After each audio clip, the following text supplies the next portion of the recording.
Welcome back to my channel. आज हम लोग सीबीसीएस सिस्टम के बारे में जानेंगे कि सीबीसीएस सिस्टम होता क्या है और इस सिस्टम में क्या चीज़ नेसेसरी है। तो जैसा कि आपको मालूम है कि कलकत्ता यूनिवर्सिटी और यहाँ तक कि दिल्ली यूनिवर्सिटी भी, ये दोनों ने सीबीसीएस सिस्टम को अडेप्ट कर लिया है। इस सिस्टम में क्या अच्छाई है जो ये लोग अडेप्ट किए हैं, या आपको क्या पढ़ना होगा इस सिस्टम में, कितने कोर कोर्स करने पड़ेंगे, कोर कोर्स होता क्या है, और ये 6 सेमेस्टर में आपको कौन से सेमेस्टर में कौन सा सब्जेक्ट पढ़ना होगा, ये सारी डॉट आपकी मैं इस वीडियो में क्लियर करूँगी। तो ये एग्जामिनेशन जो 3 इयर्स वाला हो रहा था हम लोग का, बीए का, बीएससी का, बीकॉम का, और भी बहुत सारे कोर्सेज जो है वो 3 ईयर में कराए जा रहे थे। तो ये सीबीसीएस सिस्टम के अंदर में क्या किया गया, इसे 6 सेमेस्टर में डिवाइड कर दिया गया। तो 6 सेमेस्टर में डिवाइड कर दिया गया। मैं आपको बताऊंगी 1 बाय 1 कि फर्स्ट सेमेस्टर में आपको क्या पढ़ना होगा, सेकेंड सेमेस्टर में क्या पढ़ना होगा, पूरा 6 सेमेस्टर का मैं बताऊंगी आपको। इससे पहले मैं आपको ये बताना चाहूँगी कि जिनका ऑनर्स है उनको कौन कौन सा कोर्स करना होगा सेमेस्टर में, फर्स्ट सेमेस्टर में, सेकेंड सेमेस्टर में, चाहे वो बीए ऑनर्स हो या बीएससी हो या बीकॉम हो। तो मैं उनको बोलूँगी कि उनके लिए और भी बेनिफिट होगा। अगर उन्हें समझ नहीं आ रहा है तो इस वीडियो को अच्छे से देखें, और अगर नहीं समझ में आया फिर भी तो इसे रिपीट करके देखें। तो कोर कोर्स स्ट्रक्चर जो है वो ये है। सबसे पहले आपको सीसी मीन्स है कोर कोर्स। कोर कोर्स जो रहेगा सभी ऑनर्स का, चाहे आप बीए ऑनर्स हो या बीकॉम हो या बीएससी, तो आपको 14 कोर कोर्स करनी होंगे। दूसरा है जनरल इलेक्टिव। जनरल इलेक्टिव में आपको 4 रहेगा। अब 4 में आपको चूज करना होगा कि आप कौन सा सब्जेक्ट ले रहे हैं। डिसिप्लिन स्पेसिफिक इलेक्टिव डीएसी होगा, जो इसमें 4 आपका कोर्सेस होगा। एबिलिटी इन्हेंसमेंट कंपलसरी कोर्स 2 होगा। स्किल इन्हेंसमेंट इलेक्टिव कोर्स 2 होगा। ये जो है कोर कोर्स, ये 6 सेमेस्टर का पूरा कंप्लीट कोर कोर्स आपको इतना करना होगा। मीन्स कोर कोर्स 14 रहेगा। अब 14 जो है वो फर्स्ट सेमेस्टर में आपको कितना कोर कोर्स करना पड़ेगा, सेकेंड में कितना करना पड़ेगा, वो मैं आपको बताऊंगी। लेकिन जस्ट सबसे पहले आप ये समझ लीजिए कि आपको ये सारे कोर कोर्स जो है वो 6 सेमेस्टर में कंप्लीट करने होंगे। अब ये कोर कोर्स जो है 14, ये कोर कोर्स किस टाइप से डिवाइड किया गया है सेमेस्टर वाइज, वो मैं आपको दिखा रही हूँ। ये देखिए सेमेस्टर 1। सेमेस्टर 1 में आपको CC1 एंड CC2 करना पड़ेगा।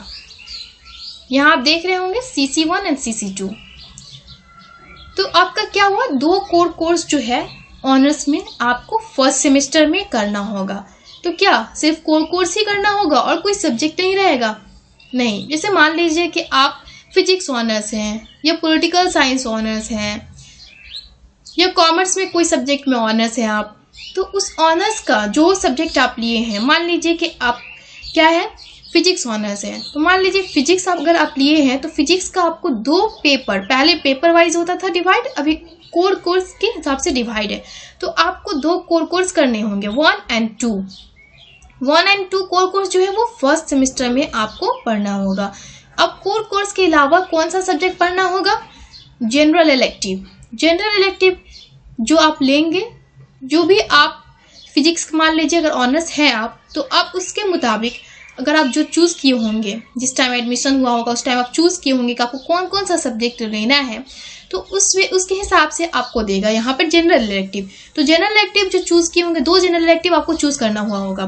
तो सबसे पहला जनरल इलेक्टिव जो होगा वो आपके मुताबिक किसी कॉलेज में खुद से कर देते हैं वो लोग, और किसी कॉलेज में वो आप ही करेंगे। तो इनडायरेक्टली डायरेक्टली आपको कंप्लीट करना होगा दोनों को। 2 पेपर रहेगा जो जनरल इलेक्टिव में, उसका 2-2 पेपर है आपका। जैसे मान लीजिए कि फिजिक्स ऑनर्स है, अगर आप साइड से कोई भी जियोलॉजी या कुछ भी अगर आप लिए हैं तो क्या है, उसका 2 पेपर रहेगा। तो पहला पेपर फर्स्ट सेमेस्टर में करना होगा, सिर्फ एक पेपर ही जनरल इलेक्टिव का आपको सेमेस्टर 1 में करना होगा। उसके बाद डिसिप्लिन स्पेसिफिक इलेक्टिव जो है वो फर्स्ट सेमेस्टर में आपका नहीं रहेगा। और एबिलिटी इनहेंसमेंट कंपलसरी कोर्सेज, मान लीजिए कि अगर आपका कंपलसरी कोर्सेज, अगर आप उर्दू मीडियम से हैं तो आपका कंपलसरी कोर्स जो होगा वो उर्दू होगा, अगर हिंदी मीडियम से हैं तो आपका कंपलसरी कोर्स जो होगा वो हिंदी होगा, और अगर आप बंगाली मीडियम से हैं तो आपका बांग्ला होगा। इतना क्लियर हो गया। तो सेमेस्टर 1 में आपको सिर्फ और सिर्फ 2 कोर कोर्स पढ़ने होंगे, 1 और 2, और जनरल इलेक्टिव जो भी आप चूज किए होंगे, जो रखे होंगे, उसमें से आपको एक पढ़ना होगा। और आपको लास्टली क्या है, कंपलसरी कोर्सेज जो है जिसको AECC का, इसका मतलब कि आपको शॉर्टकट अगर देखिएगा तो AECC हर जगह रहेगा आपको, तो AECC 1 है ये। और यही एबिलिटी इनहेंसमेंट कंपलसरी कोर्सेज 2 आपको सेकेंड सेमेस्टर में पढ़ना होगा। तो मैं आपको अभी बताऊंगी, पहले सेमेस्टर 1 समझ लीजिए। तो सेमेस्टर 1 में आपको 2 कोर कोर्स करना होगा। फर्स्ट, एक जनरल इलेक्टिव कोर्सेज करना होगा, और आप जो भी मीडियम से हैं उस मीडियम का आपका रहेगा कंपलसरी कोर्सेज। ये टोटल मिला के 4 पेपर हो गए आपके। तो 4 पेपर आपको फर्स्ट सेमेस्टर में करना होगा। क्लियर। अब सेमेस्टर 2 में क्या करना होगा? सेमेस्टर 2 में आपको CC3 and CC4 means semester 2 में भी आपको 2 कोर कोर्स ही करने होंगे। उसके बाद जनरल इलेक्टिव 2। अब यहाँ पर आपको कॉन्फ्यूजन हो रहा होगा जनरल इलेक्टिव 2 जनरल इलेक्टिव 1 में। तो आपका जो है 2 आप जनरल इलेक्टिव, अब देखिएगा, तो जो 2 आप जनरल इलेक्टिव आप चूज किए होंगे, तो उस जनरल इलेक्टिव के मुताबिक क्या होगा कि आपका फर्स्ट में मान लीजिए वो रहेगा, सेकेंड में वो रहेगा, फिर थर्ड में, फोर्थ में। कभी क्या होता है कि आप मान लीजिए पॉलिटिकल साइंस ऑनर्स है, ठीक है, तो पॉलिटिकल साइंस ऑनर्स है तो साइड से आप मान लीजिए एजुकेशन है आपका और इंग्लिश सब्जेक्ट है, तो कभी क्या होगा कि सेमेस्टर 1 में आपको इंग्लिश दे देगा, और उसके बाद कभी नहीं। ये मतलब कि अगर आप चूज करें, या कॉलेज के ऊपर भी डिपेंड करता है कि कॉलेज अगर आपका चूज कर ले रहा है तो वो उस मुताबिक से रहता है, लेकिन आपको पता चल जाएगा। तो यहाँ पे क्या है, जनरल इलेक्टिव मान लीजिए, तो यहाँ पे एजुकेशन है तो यहाँ पे इंग्लिश है, या आप पे यहाँ पे एजुकेशन मतलब कि आपका मर्जी है, आप यहाँ पे रख सकते हैं सिर्फ एजुकेशन, यहाँ भी एजुकेशन रख सकते हैं, और इंग्लिश यहाँ पे फिर इंग्लिश। मतलब कि आपको 4 जो है वो कोर्सेज को पूरा करना होगा, लेकिन आपके ऊपर डिपेंड करता है कि आप उसे किस तरीके से कर रहे हैं, पहले कौन कर रहे हैं, बाद में कौन कर रहे हैं, वो आपके ऊपर डिपेंड करता है। तो सेमेस्टर 2 में आपको 2 कोर कोर्स करने होंगे, और एक जनरल इलेक्टिव करना होगा, और एक एबिलिटी इनहेंसमेंट कंपलसरी कोर्सेज होगा AECC 2। तो ये सभी BA BCom BSc सभी के लिए है। तो सब जो मैं बता रही हूँ ये सारा सभी के लिए, सब ऑनर्स के लिए ही ऑलरेडी यहाँ देख लीजिए, BA BSc BCom।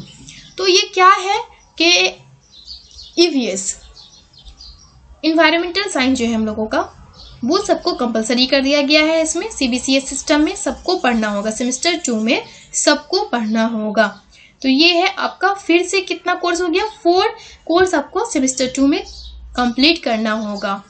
सेमेस्टर 3 में क्या हो रहा है, सेमेस्टर 3 में थोड़ा सा आपका चेंजेस आएगा।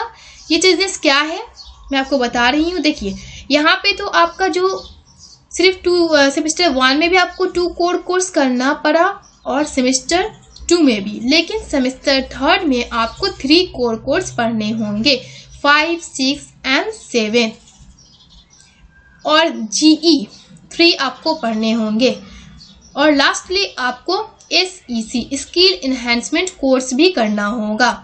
तो ये क्या हुआ, सेमेस्टर 3 में आपको 3 कोर कोर्स पढ़ना पड़ा, जिसमें जिस सब्जेक्ट में आप ऑनर्स है उसका, और इसके बाद जनरल इलेक्टिव जो भी आप रखे हैं अपने मुताबिक उसे पढ़ना होगा, और स्किल इनहेंसमेंट कोर्स। अब ये कोर्स में भी कन्फ्यूजन होता है कि ये क्या है, क्यों है। तो स्किल इनहेंसमेंट कोर्स जो होगा, जैसे मान लीजिए कि आप इंग्लिश ऑनर्स है तो इंग्लिश के ऊपर डिपेंड, इंग्लिश के मुताबिक आपको दिया जाएगा। अगर आप पॉलिटिकल साइंस ऑनर्स है तो उसके मुताबिक दिया जाएगा। सब जो सब्जेक्ट है, जो सब ऑनर्स है, तो सबका ऐसा नहीं है कि स्किल एनहांसमेंट कोर्स भी एक जैसा है, सबका अलग अलग है। और ये कोर्स इसलिए मैं आपको बता दे रही हूँ ताकि जनरली तौर पे जान सके कि जनरल प्रॉब्लम वगैरह जो है, जैसे क्या होता है ज़्यादातर बच्चे पढ़ लेते हैं लेकिन रियल लाइफ में यूज़ नहीं कर पाते। तो रियल लाइफ में जो छोटी छोटी चीज़ें होती हैं उसको भी देखें, उसको भी जाने, इसलिए ये होता है ये सब स्किल एनहांसमेंट कोर्स। ये असल में सीबीएसई सिस्टम में क्या कर रहा है, स्टूडेंट को डेवलप करना चाह रहा है कि ऑलराउंडर डेवलप हो सके। सेमेस्टर 4 में आपको फिर से क्या है, तीन कोर कोर्स करने होंगे, CC8, CC9 एंड CC10। तो सेमेस्टर 4 में भी आपको स्किल एनहांसमेंट कोर्स करना होगा और GE4। ओके, देखिए सेमेस्टर 1 सेमेस्टर 2 एक जैसा था। क्यों एक जैसा था? क्योंकि आपको कोर कोर्स 1 और कोर कोर्स 2 मतलब कि 2 कोर कोर्स सेमेस्टर 1 में भी पढ़ना पड़ा, सेमेस्टर 2 में भी 2 कोर कोर्स पढ़ना पड़ा, और जनरल इलेक्टिव आपको सेमेस्टर 1 में ही पढ़ना पड़ा और सेमेस्टर 2 में भी एक जनरल इलेक्टिव पढ़ना पड़ा, और सेमेस्टर 1 में आपको एबिलिटी एनहांसमेंट कंपलसरी कोर्सेज भी एक पढ़ने पड़े और फिर सेमेस्टर 2 में भी पढ़ने पड़े। तो प्लीज़ अगर आपको अच्छे से समझना है तो परेशान मत होइएगा कि कितना लंबा वीडियो है, कैसे मैं देखूं। आप इससे ज़्यादा टाइम वेस्ट कर देते होंगे, लेकिन अगर अभी आप देख रहे हैं तो आपको लगता होगा छोड़ दे रहे हैं, तो आपको प्रॉब्लम क्रिएट होगा, बहुत जगह प्रॉब्लम क्रिएट होगा। जब आपको एक्चुअली में मालूम नहीं रहेगा क्या है आपका सिलेबस, तो कैसे आप समझिएगा, प्रॉब्लम बहुत ज़्यादा क्रिएट होने लगा। इसलिए प्लीज़ पूरा वीडियो देख लीजिए ताकि आपको समझ में आ जाए। तो सेमेस्टर 4 और सेमेस्टर 5 भी क्या है, सेमेस्टर 3 एंड सेमेस्टर 4 भी क्या है, एक जैसा है। इसमें भी स्किल एनहांसमेंट कोर्सेज है, इसमें भी स्किल एनहांसमेंट कोर्स है, लेकिन SECA अगर आपका जो पेपर होगा, एग्जाम होगा, उसमें ये लिखना होगा SECA 1 और SECB 2। सेमेस्टर 5 में भी आपको CC11 एंड CC12 पढ़ना होगा। मीन्स यहाँ कम हो गया आपका कोर कोर्स, मतलब कि जो जिस सब्जेक्ट में आप ऑनर्स है उसको, यहाँ पे आपका सिर्फ दो कोर कोर्स होगा। ऑनर्स वाला कोर्स जो होगा 2 सिर्फ होगा सेमेस्टर 5 में, और सेमेस्टर 6 का भी इसी तरीके से है, इसमें भी 2 कोर कोर्स पढ़ने होंगे। अब सेमेस्टर 5 में आपको डिसिप्लिन स्पेसिफिक इलेक्टिव पढ़ना होगा। ये फिर एक न्यू सब्जेक्ट का नाम आ गया। तो ये जो है डिसिप्लिन स्पेसिफिक इलेक्टिव कोर्सेज जो है आपका, वो क्या है कि आपको एक सेमेस्टर 1 में पढ़ना होगा, सेमेस्टर 1 में 2 पढ़ना होगा, तो 2 आपको क्या है कि सेमेस्टर 5 में पढ़ना होगा और सेमेस्टर 6 में भी 2 पढ़ना होगा। तो कितना हुआ कोर कोर्स, सेमेस्टर 5 में आपको ये 2 और ये 2, तो 4 कोर्सेज में आपको करने होंगे। 4 सब्जेक्ट आपका रहेगा, क्योंकि डिसिप्लिन स्पेसिफिक इलेक्टिव जो है, जैसे कि आपको मैं यहाँ पे दिखाई थी कि क्या था। देखिए यहाँ पे क्या है कि कोर कोर्स 14 है, आप देख लीजिएगा 14 हो जाएगा, आप काउंट करिएगा। तो जनरल इलेक्टिव जो है वो आपका 4 था, और डिसिप्लिन स्पेसिफिक इलेक्टिव जो है वो 4, और ability enhancement compulsory courses 2, skill enhancement compulsory courses 2।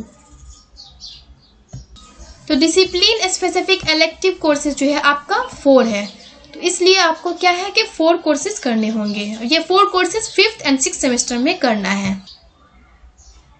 मैं उम्मीद करती हूँ कि आपको 6th सेमेस्टर तक क्या क्या कौन से कोर्स करने समझ में आ चुके होंगे। अगर नहीं समझ में आया अभी भी तो प्लीज़ वीडियो को पॉज करके आप ये देखें, इस चार्ट से आपको ईजिली समझ में आ जाएगा क्या है, क्या आपको कौन से कोर्सेज करने हैं, कितने कोर्सेज करने हैं, ये समझ में आ जाएगा। और ये देखिए, ये आपका एक और चीज़ मैं आपको बता दूं, यहाँ पर जो है देखिए यहाँ पे 2TH लिखा होगा, सेमेस्टर 1 का ये वाला देखिए आप 2TH क्या है, ये शॉर्टकट है। क्या है TH? थ्योरी है, 2P है, P मतलब प्रैक्टिकल है, और TU मतलब ट्यूटोरियल है। ओके, ये 3 चीज आपको इसमें है। तो क्या है कि सेमेस्टर वाइज जो सब्जेक्ट है आपका, उसमें ऐसा नहीं है कि आपको पूरे 100 मार्क्स की सिर्फ एग्जाम ही हो जाएंगे, बल्कि उससे पहले भी आपको कॉलेज में सब कॉलेज का अलग अलग रूल रेगुलेशन है, तो उसके मुताबिक आपको समझना होगा। लेकिन जैसा भी रूल रेगुलेशन रहे, क्रेडिट सिस्टम है। जैसे मान लीजिए कि अगर आप क्लास भी कर रहे हैं तो क्या है, उस पर 1 क्रेडिट मिलेगा, 2 क्रेडिट मिलेगा, इस टाइप से क्रेडिट सिस्टम है। तो और भी जैसे कि ये क्या होगा, ज़्यादातर कोर्सेज जो है, ज़्यादातर ऑनर्स का 65 मार्क्स का आपको रिटेन होगा, रिटेन लास्ट में लिया जाएगा, और 35 मार्क्स जो है वो आपको कॉलेज की तरफ से मिलेगा। तो कॉलेज की तरफ से आपको ट्यूटोरियल में भी मिलेगा, अब असाइनमेंट आपको बनाने को मिलेगा, उसमें मार्क्स रहेगा, अटेंडेंस में आपका मार्क्स रहेगा, और भी आपका मार्क्स जो है क्या है कि अगर आपका क्लास परफॉर्मेंस है उसके ऊपर भी मार्क्स डिपेंड होता है। तो ये कॉलेज के ऊपर डिपेंड करता है कि कॉलेज किस तरीके से उसे डिवीज़न किया गया है। और नॉर्मली अगर डिवीज़न अगर देखेंगे 35 मार्क्स का, तो क्या है कि ट्यूटोरियल दे रहा है और क्या है प्रोजेक्ट जो है, प्रोजेक्ट के ऊपर मार्क्स मिल जा रहा है। प्रोजेक्ट बोलिए या असाइनमेंट बोलिए, आपको किसी भी टॉपिक दिया जाएगा, उसके ऊपर असाइनमेंट आपको बनाना होगा, तो उसके ऊपर आपको मार्क्स दिया जाएगा। मैं उम्मीद करती हूँ कि आपको सारी जानकारी मिल गई होगी, समझ में आ चुका होगा। अगर आपको समझ में आ गया है तो प्लीज़ सब्सक्राइब करिए हमारे चैनल को और लाइक एंड शेयर करना नहीं भूलिएगा।